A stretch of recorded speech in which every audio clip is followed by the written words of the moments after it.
Ja, jag är färdig igår.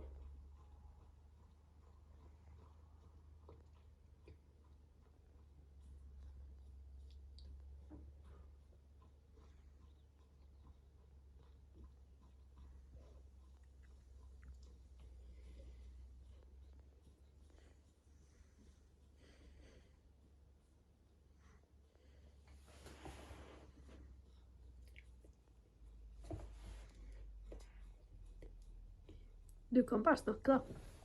Färdig.